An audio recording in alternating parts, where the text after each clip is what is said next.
great moment of learning to all.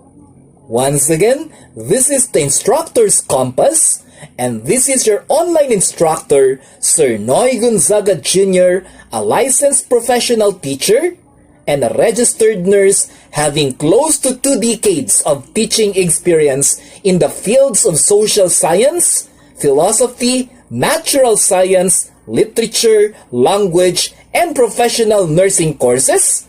Very eager to study with you in our topic for today, which is verbal purposive communication. Again, our topic for this moment is verbal purposive communication. Lest we forget, there are always 2 avenues of verbal communication. Number 1 is oral verbal communication, and number 2 is written verbal communication. In the oral verbal communication, the process of communication is being transferred using the vocal cords in the production of voices. Thus, the element of speaking and listening is always important in this aspect. In written communication, or written verbal communication, the purpose of communication is being conveyed via physical evidence of letters and notes with use of pen, ink, and paper. In so doing, the eyes and the hands are the primary movers to let the communication happen.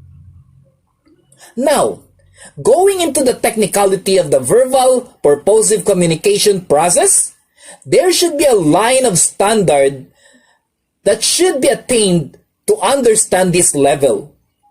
First, the educational and professional degree should come into play. There should be similarities of jargons and professions and technicality which will spice the situation to make it formal and also at some points to identify who belongs to a certain league. Today, the carelessness of communicators to deliver purposive communication by being insensitive to the population, the level of education and professionalism, becomes the greatest hindrance to effective verbal purposive communication. Talking alone and writing alone does not make one a good communicator. It is the purposive consideration of the population, the level of professionalism, and the degree of education which is given consideration that all counts for you to have a better verbal purposive communication. So if we aim one day to become an effective verbal purposive communicator, let us consider our audience, our professional communication pattern, and our educational assimilation. Not because we know how to talk, we are already good communicators. Not because we are eloquent writers, do not mean that we are already good communicators. We need to view verbal communication in a comprehensive and holistic manner. As purposive verbal communicators, there are 2 things that needs to be polished and be considered the greatest asset in this field of communication. These are, number 1 is content, and number 2 is actual skills.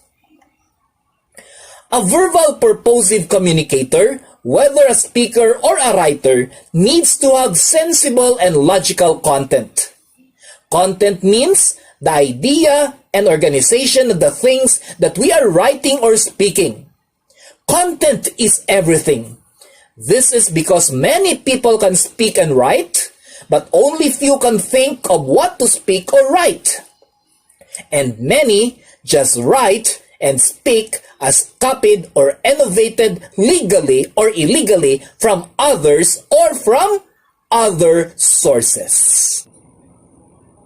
Now, the skill, the actual skill, okay, this can be either the skill to talk or the skill to write. Speaking well is always an asset, and writing well is always an enviable talent.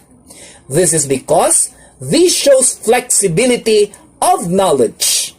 Thus, when we can have any of both, and both if possible at the same time, we are considered as a gifted professional. Now, the tricky question is, which would be better, having content but having no verbal skills, or having no content but you have verbal skills? This is actually a tricky but useless question. Why? Because if you have any of both and lack also one of both, that makes you an incomplete verbal purposive communicator. So the gold standard is, an excellent verbal purposive communicator is one that knows how to create content and at the same time has the ability to write it or speak it. That is a rare occasion that you can find both in a person, but that is not an impossible situation to happen or to witness. That is why today, take a look at the best example of verbal purposive communication. This is none other than the most in-demand online work of the present times, which is vlogging. You did not hear me wrong. Vlogging.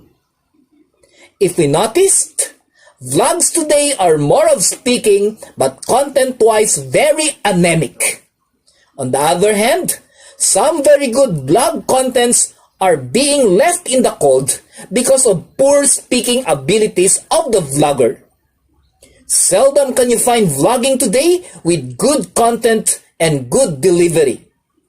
What is just so sad now is that responsible vlogging or effective vlogging, one that can have content and one that can deliver, is not being supported by the vlogging community. The vlogging community just want to laugh and create senseless and erotic videos which surprisingly goes by the thousands and millions in following. This may mean that today, even the sensibility of content and delivery may not be enough to create effective verbal purposive communication. However, that does not worry so much. Real communicators will never be swayed by the price and fortune of greatness anchored in the wrong sense of exercising purposive communication.